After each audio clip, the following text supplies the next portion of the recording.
Namaskar. The life of Swami Vivekanand by his Eastern and Western disciples. भाग 2. The beginning of American work. America में कार्य की शुरुआत. Episode 4 क्रमशः. स्वामी विवेकानंद की अद्भुत जीवन यात्रा का हिस्सा बनने के लिए इस भाग को अंत तक सुने. अगर आपको यह प्रयास अच्छा लगे तो कृपया लाइक, कमेंट और हमारे चैनल को सब्सक्राइब करें. अब आगे की गाथा सुनते हैं. जय स्वामी विवेकानंद. 1895 के जून महीने तक स्वामी जी ने महसूस किया कि उनका शरीर थकने लगा था. उनका काम अत्यधिक श्रमसाध्य था. व्यक्तिगत और सार्वजनिक रूप से व्याख्यान देते हुए और हमेशा तनाव में रहते हुए वे थक चुके थे. उनकी नसें झंझोर रही थीं. उनका मस्तिष्क थका हुआ था और पूरा शरीर अत्यधिक काम से थक चुका था. उन्हें आराम और पुनःस्फूर्ति के लिए कुछ समय की आवश्यकता थी, लेकिन व्यक्तिगत रूप से वह संतुष्ट थे. उनका संदेश अच्छे तरीके से स्वीकार किया जा रहा था, सुना जा रहा था. उनके पास कुछ 100 अनुयायी थे, जिनमें से कई को उन्होंने कभी देखा नहीं था. पिछले वर्ष संयुक्त राज्य अमेरिका में इधर उधर दौड़ते हुए उन्होंने अपनी विचारधारा को हर जगह फैलाया था. भले ही उन्हें इसके लिए कोई श्रेय ना मिलता हो, उन्होंने देखा कि यह विचार चर्चों और मंचों से गूंज रहे थे और वे संतुष्ट थे कि सनातन धर्म के आदर्श पूरे अमेरिका के विचार जगत में फैल रहे थे. 9 जुलाई 1895 को उन्होंने खेतरी के राजा को लिखा, मैंने इस देश में एक बीज बोया है. यह पहले ही एक पौधा बन चुका है और मैं उम्मीद करता हूं कि यह बहुत जल्द एक वृक्ष बन जाएगा. मेरे पास कुछ 100 अनुयायी हैं. मैं कई सन्यासियों को बनाऊंगा और फिर मैं भारत चला जाऊंगा, उन्हें कार्य सौंपकर. जितना अधिक ईसाई पुजारी मेरा विरोध करेंगे, उतना ही मैं उनके देश पर स्थायी निशान छोड़ने के लिए संकल्पित हूं. अमेरिकी राष्ट्र पर एक नया विचार छोड़ने, जीवन और धर्म के एक अलग आदर्श में पले बढ़े लोगों के बीच नए विचारों को फैलाने का कार्य आसान कार्य नहीं था, और यह सब 2 साल के भीतर करना और भी अद्भुत था. स्वामी जी के पास निस्संदेह दिव्य शक्ति थी. उनके पास गहरी सत्यनिष्ठा, महान क्षमता और थकान रहित धैर्य था. सबसे महत्वपूर्ण बात, उनके पास आत्मशक्ति थी. यही रहस्य था. लगातार कक्षा और सार्वजनिक व्याख्यानों के अनवरत कार्य से लगभग थक जाने के बाद स्वामी जी ने 1895 के जून की शुरुआत में श्री फ्रांसिस लेगेट के आमंत्रण को स्वीकार किया और न्यू हैम्पशायर के व्हाइट माउंटेन्स में एक झील के किनारे स्थित उनके मछली पकड़ने के लॉज कैंप्स पर्सी में विश्राम के लिए गए. वहां उन्होंने लगभग 2 सप्ताह तक विश्राम किया, गीता का अध्ययन किया और बर्च और मेपल के जंगलों की शांति में घंटों तक ध्यान किया. 7 जून को उन्होंने श्रीमती बुल को लिखा, यह वह जगह है जो मैंने कभी देखी है सबसे सुंदर। कल्पना करें एक झील, चारों ओर विशाल जंगल से ढकी पहाड़ियां और हमारे अलावा कोई नहीं। इतनी प्यारी, इतनी शांति और इतना आरामदायक। और आप सोच सकते हैं कि शहरों की हलचल के बाद यहां आकर मुझे कितनी खुशी हो रही है। यहां रहकर मुझे जीवन का नया अवसर मिल रहा है।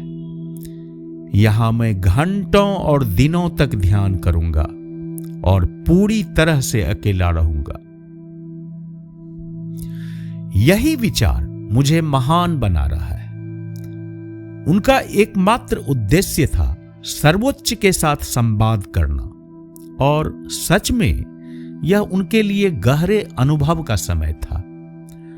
बाद में मिस जोसेफिन मैक्लियोड, जो अपनी विधवा बहन श्रीमती विलियम स्टर्जस के साथ श्री लेगेट की मेहमान थी, उन्होंने यह कहानी सुनाई कि एक दिन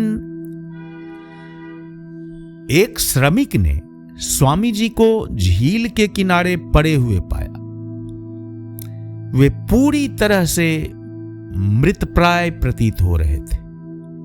जब वे स्थान पर पहुंचे तो श्री लेगेट और दोनों महिलाओं ने उन्हें उठाने के लिए अपनी पूरी कोशिश की। असफल होने पर वे उन्हें छोड़ने ही वाले थे, तभी स्वामी जी में जीवन के लक्षण प्रकट हुए और धीरे धीरे वे सामान्य स्थिति में लौट आए। स्वामी जी शायद समाधि में चले गए थे।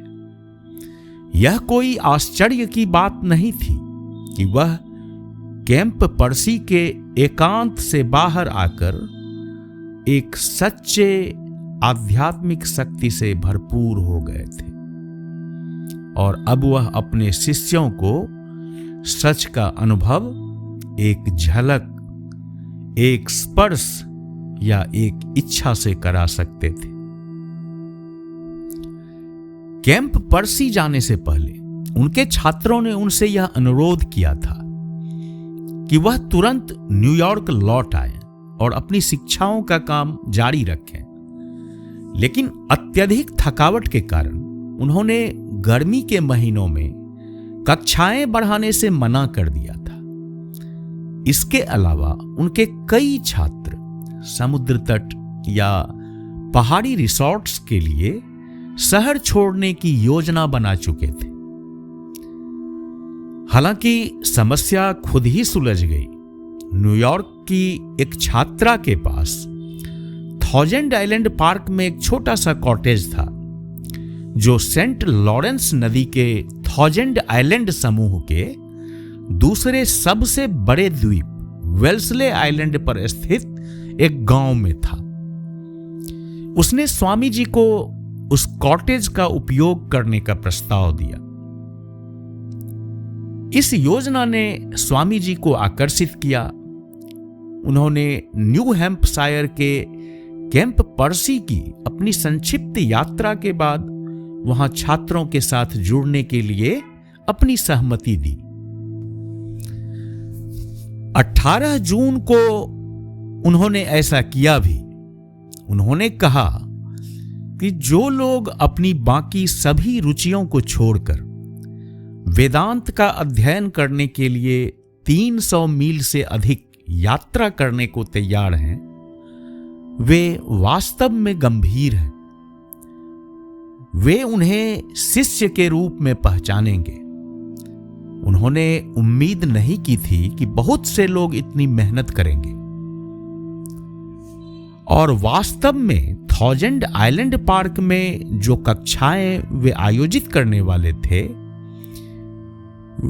उसने आध्यात्मिक प्रेरणा में न्यूयॉर्क की कक्षाओं को भी पीछे छोड़ दिया।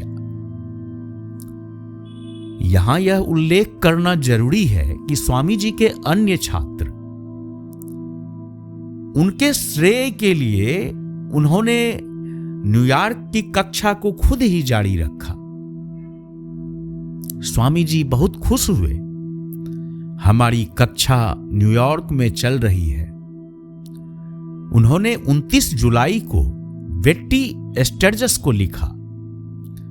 उन्होंने वीरता से इसे चलाया, हालांकि मैं वहां नहीं था। 28 मई को स्वामी जी ने श्रीमती बुल को लिखा, यह बताते हुए कि उन्हें कनाडा के टोरंटो में धर्म सभा में बोलने का निमंत्रण मिला है। मैं वहां जाऊंगा। उन्होंने कहा, 1000 आइलैंड पार्क से वापस लौट आऊंगा। यात्रा लंबी नहीं होनी चाहिए थी, क्योंकि टोरंटो लेक ओंटारियो के उत्तर तट पर स्थित है और यह सेंट लॉरेंस नदी के मुहाने से लगभग 150 मील दूर है, जहां 1000 आइलैंड्स स्थित है। हालांकि बाद में यह निमंत्रण रद्द कर दिया गया। 13 जुलाई को स्वामी जी ने 1000 आइलैंड पार्क से श्रीमती बुल को लिखा। टोरंटो का मामला रद्द हो गया, क्योंकि वहां पुजारी एक पाखंडी का विरोध कर रहे थे। एक निमंत्रण ओक बीच के क्रिश्चियन यूनियन से है। मुझे नहीं पता कि मैं वहां जाऊंगा या नहीं। चूंकि मैं अगस्त में शिकागो जाने का इरादा रखता हूं, मुझे यहां के लोगों को जितना हो सके उतना समय देना चाहिए। इसी कारण से स्वामी जी ने उस गर्मी में ग्रीन एक्रे कॉन्फ्रेंस में भाग लेने का निमंत्रण भी ठुकरा दिया। वह हमेशा अपना समय उन वफादार और गंभीर छात्रों को समर्पित करना चाहते थे जो 1000 आइलैंड पार्क में उनके पीछे पीछे आएंगे। श्रीमती बुल को एक पूर्व पत्र में 25 अप्रैल को उन्होंने लिखा था, मैं कक्षाओं के विद्यार्थियों से कुछ योगी तैयार करना चाहता हूं और ग्रीन एक्रे जैसे व्यस्त मेले में यह काम नहीं हो सकता। और 1000 आइलैंड्स पूरी तरह से रास्ते से बाहर है। जिज्ञासु लोग वहां जाने की हिम्मत नहीं करेंगे। हालांकि यह नहीं सोचा जाना चाहिए कि स्वामी जी ने ग्रीन एक्रे के व्यस्त मेले को एक सार्थक प्रयास नहीं माना, जो प्रोत्साहन और समर्थन के योग्य था। अपनी विशिष्ट उदारता के साथ उन्होंने 14 फरवरी 1895 को श्रीमती बुल को लिखा था, मैं कैसे व्यक्त कर सकता हूं अपना आभार, जो आपने मेरे और मेरे कार्य के लिए पहले ही किया है, और आपके प्रस्ताव के लिए मैं हमेशा आपका आभारी रहूंगा कि आप इस वर्ष कुछ और करने का विचार कर रही हैं। लेकिन मैं सच में विश्वास करता हूं कि इस वर्ष आपको अपनी सारी मदद मिस फॉर्मर के ग्रीन एक्रे कार्य में लगानी चाहिए। भारत इंतजार कर सकता है, जैसा कि वह सदियों से कर रहा है, और जो कार्य तुरंत हमारे सामने है उसे हमेशा प्राथमिकता मिलनी चाहिए। यह महसूस करते हुए कि 1000 आइलैंड पार्क के रिट्रीट के लिए एक विशेष आश्रय तैयार किया जाना चाहिए, मिस डचेर, जो छात्रा कॉटेज की मालिक थी, उन्होंने अपने शिक्षक के प्रति प्रेम स्वरूप एक नया विंग बनवा दिया, जो लगभग मूल कॉटेज के बराबर बड़ा था। ऊंची जमीन पर घर था, जो एक सुंदर नदी का विस्तृत दृश्य प्रस्तुत करता था, जिसमें कई प्रसिद्ध 1000 आइलैंड्स दिखाई दे रहे थे।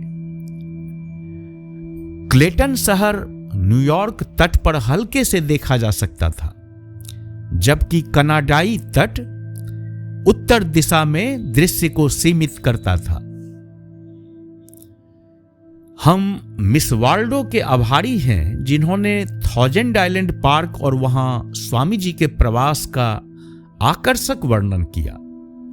ये विवरण उनके संस्मरणों पर आधारित है। कॉटेज एक पहाड़ी की ढलान पर स्थित था जो उत्तर और पश्चिम दिशा में अचानक नदी की ओर और घर के पीछे स्थित एक छोटे से जलाशय की ओर झुका हुआ था।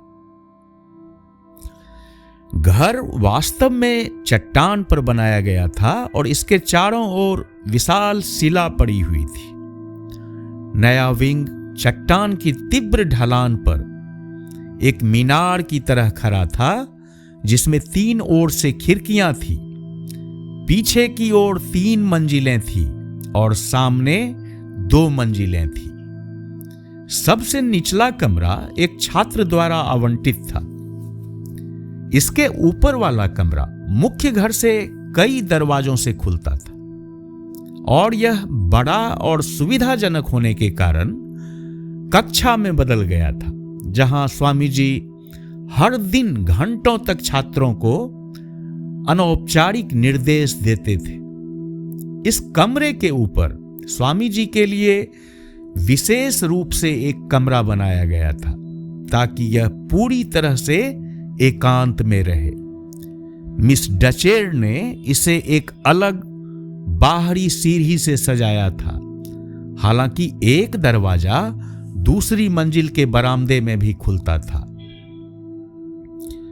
यह ऊपर की बालकनी छात्रों के जीवन में एक महत्वपूर्ण स्थान रखती थी, क्योंकि स्वामी जी की शाम की बातचीत यहीं होती थी। यह बालकनी चौड़ी, खुली और छत से ढकी हुई थी, जो कुटिया के दक्षिण और पश्चिम दिशा में फैली हुई थी।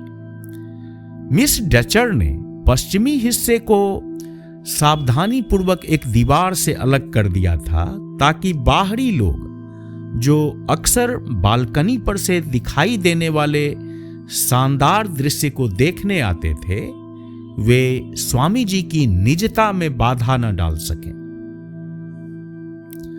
हर दिन रात के भोजन के तुरंत बाद सभी लोग ऊपरी बालकनी में इकट्ठा होते और स्वामी जी के आने की प्रतीक्षा करते। उन्हें ज्यादा देर इंतजार नहीं करना पड़ता था, क्योंकि जैसे ही वे सब जमा होते, स्वामी जी के कमरे का दरवाजा खुलता और वे जल्दी से बाहर आकर अपने दरवाजे के पास बैठ जाते। हर शाम प्रिय गुरु वहां अपने शिष्यों के साथ संवाद करते, जो अंधेरे में चुपचाप बैठकर उनके प्रेरणादायक शब्दों को ध्यानपूर्वक सुनते। यह स्थान एक पवित्र मंदिर जैसा महसूस होता था। उनके पैरों के नीचे पेड़ों की चोटी की पत्तियां समुद्र की तरह लहराती थी, क्योंकि यह स्थान घने जंगलों से घिरा हुआ था। गांव का एक भी घर दिखाई नहीं देता था।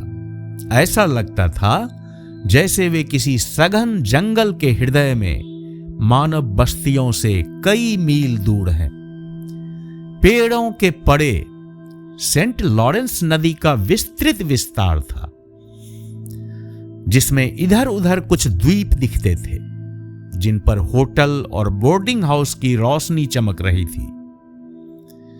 ये सभी इतनी दूर थे कि वे किसी चित्रित दृश्य की तरह लगते थे, ना कि वास्तविकता।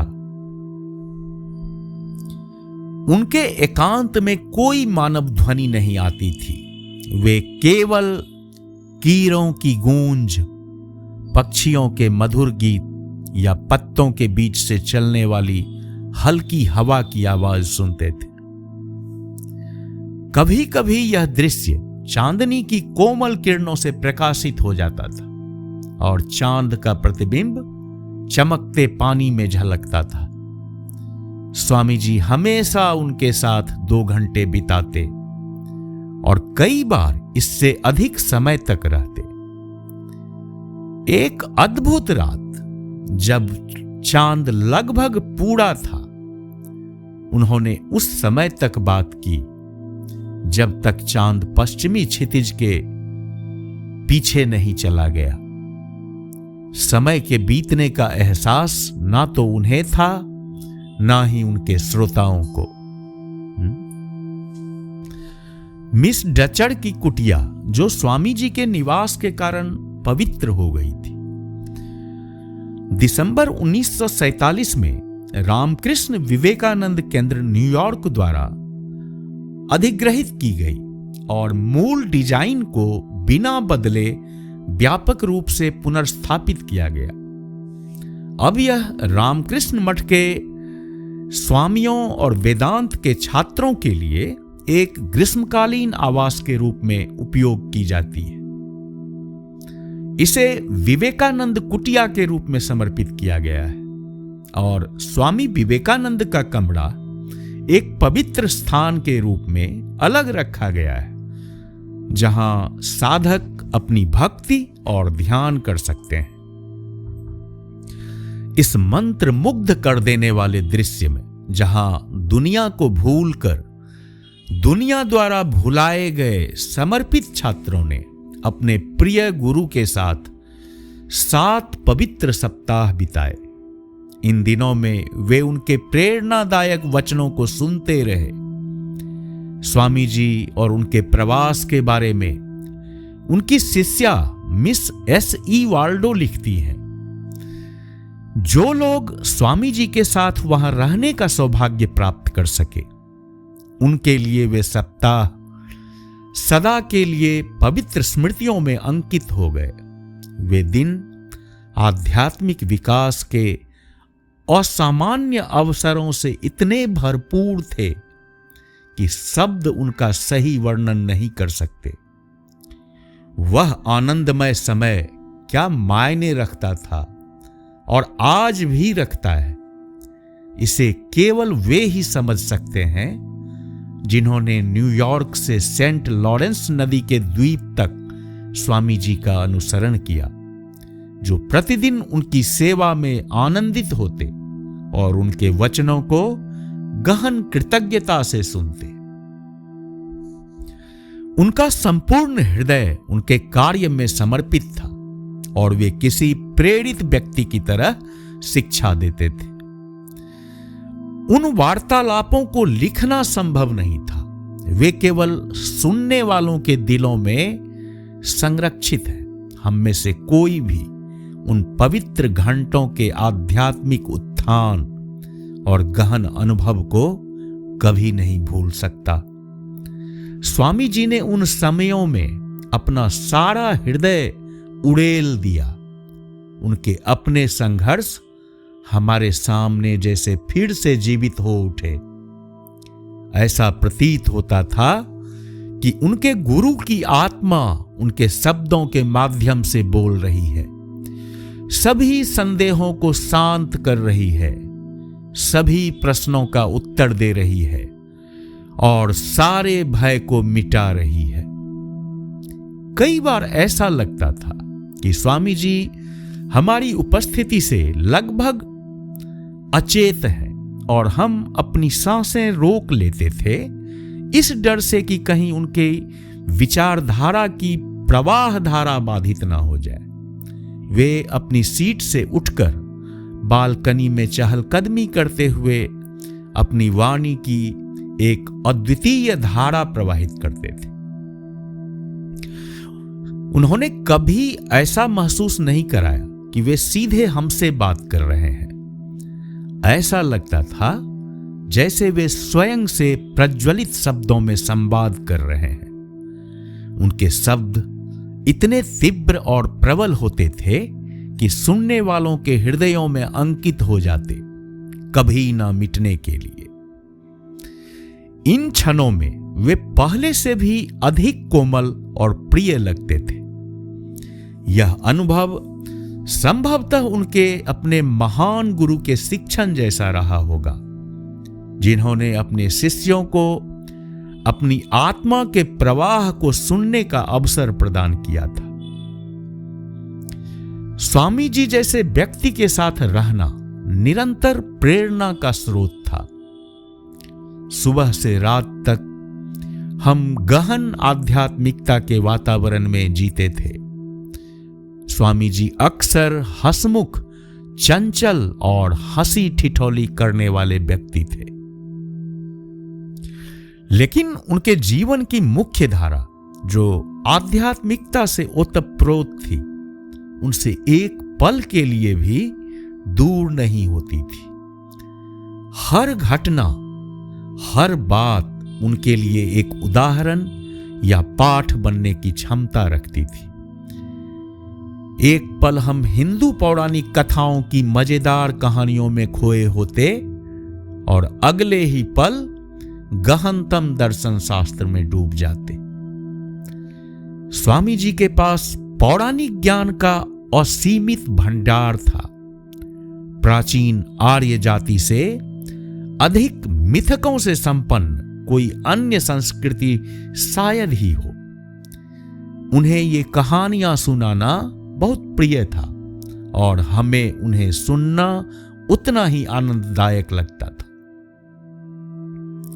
वे कभी भी इन मिथकों और कहानियों में छिपी वास्तविकता को समझाने और उनसे मूल्यवान आध्यात्मिक शिक्षाएं देने से नहीं चूकते थे। सौभाग्यशाली छात्रों को इतना महान शिक्षक मिलने पर स्वयं को बधाई देने का अधिक कारण नहीं मिला होगा। ये विचार हमारे लिए नए और अपरिचित थे और उन्हें आत्मसात करने में हमें समय लगता था। लेकिन स्वामी जी का धैर्य कभी कम नहीं हुआ और उनकी उत्सुकता कभी मंद नहीं पड़ी। दोपहर में वे हमसे अधिक अनौपचारिक रूप से बात करते। अक्सर हम लंबी सैर पर निकलते।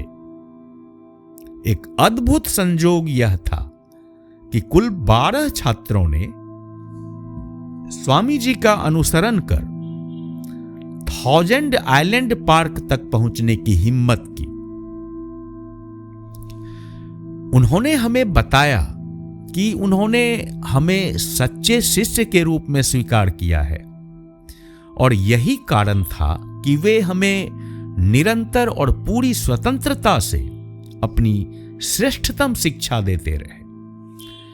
हालांकि सभी 12 छात्र एक साथ उपस्थित नहीं थे।